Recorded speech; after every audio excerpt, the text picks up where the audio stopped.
इन सब माहौल का जायजा लेके आएंगे, वो बेटर एनालाइज करेंगे कि उस माहौल को उन्होंने किस तरह से परिभाषित किया। ब्रजेश जी, आपका स्वागत। मैं एक तो जानना चाहता हूं कि पश्चिम उत्तर प्रदेश में अपार्ट फ्रॉम इसके कि महापंचायतें क्या कहती हैं, महापंचायत हमारा इशू नहीं है, इशू ये है कि जो जातियां हैं उत्तर प्रदेश की वो पश्चिम में किधर किसके साथ जुड़ती हुई आपको दिख रही हैं? क्या माहौल पाया आपने घूमते हुए लोगों के बीच और इन पंचायतों में? देखिए ब्रजेश जी, ये इसको 3 भागों में बटा हुआ है पूरा कुछ, और जो मैं पहले सोचता था कि वो स्थिति नहीं है।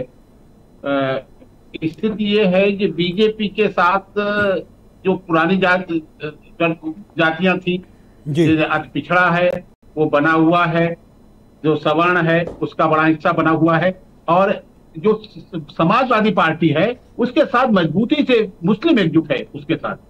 उसमें कहीं मुझे कोई खड़ा हो, मुस्लिम प्रत्याशी खड़े हैं। आप सहारनपुर की मैं चर्चा करना चाहूं, सहारनपुर में भी बसपा ने मुस्लिम प्रत्याशी खड़ा किया है, काफी प्रभावित हैं, लेकिन वोट उन्हें नहीं मिलेंगे ज्यादा। आप जब परिणाम आए देखिएगा उन्हें, लेकिन दलित वोट उनको मिलेगा।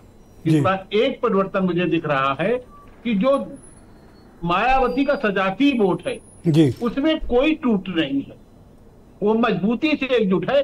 केवल एक सीट को छोड़ करके, वो है नगीना।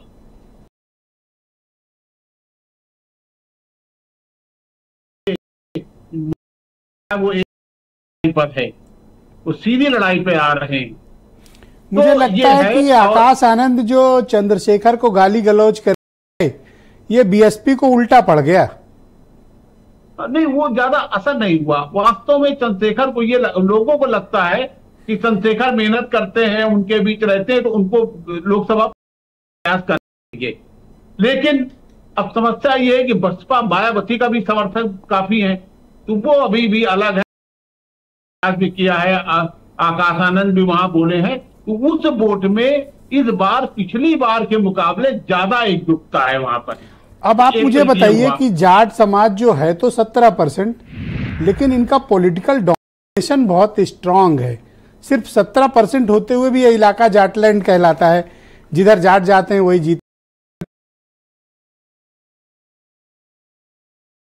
जाट पश्चिम में नहीं, ज्यादातर जाट, यदि हम केवल वहां का छोड़ दें, मुजफ्फरनगर का, मुजफ्फरनगर में हरेंद्र मलिक भी वोट पा रहे हैं जाटों के, लेकिन वो उतनी संख्या नहीं है कि बहुत बड़ा उसमें परिवर्तन आ जाए। वो संख्या लगभग, तो बंटवारा आपको सिर्फ मुजफ्फरनगर सीट पे दिखता है जाटों में, वो भी बालियान और मलिक खापों में, बाकियों में नहीं। हाँ, बाकी सीटों पर नहीं। बालियान ज्यादा भी हैं और बालियान के साथ जाट ज्यादा है। उसमें इस बार जयंत ने काफी प्रयास किया है।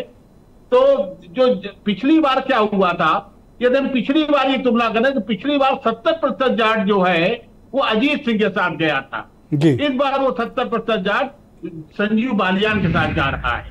इसके साथ पिछड़ा उनके साथ है, और बाकी सवर्णों में, क्षत्रियों में कुछ नाराजगी है, तो वो उसमें विभाजन भी हो सकता है। उसमें मैं ज्यादा भविष्यवाणी करना नहीं चाहता, क्योंकि, लेकिन इसकी एक बात जरूर मैं कहना चाहूंगा कि सबसे ज्यादा सरधना में केंद्रित है ये जो 36 जो वो है पंचायतें।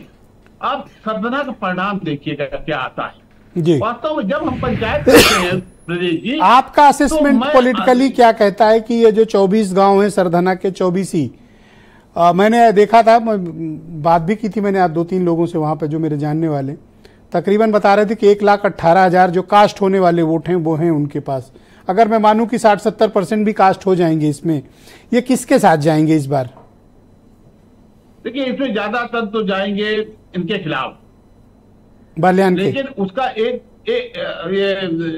संजीव बालियान के। ये सिर्फ संगीत सोम वर्सेज संजीव बालियान है या राजपूत बनाम जाट चल रहा है?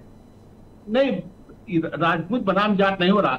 जितना आक्रामकता से बोला जा रहा है ना, उससे अन्य जातियां भी एकजुट हो गई हैं सरधना में। परिणाम आए आप देखिएगा, गुर्जर है, जाट है, अन्य छोटी जातियां हैं। जब हम बहुत आक्रामकता से बोलते हैं, जब बहुत आक्रामक होते हैं, तो वो दूसरों को एकजुट करती है। फिर इसका इम्पैक्ट आप कोई दूसरी सीटों पर भी पाते हैं या सिर्फ ये एक सीट पर लिमिटेड जाति के झगड़े हैं? देखिए, बहुत ये ब्रजेश जी व्यक्तिगत ज्यादा हो गया है इसमें। जो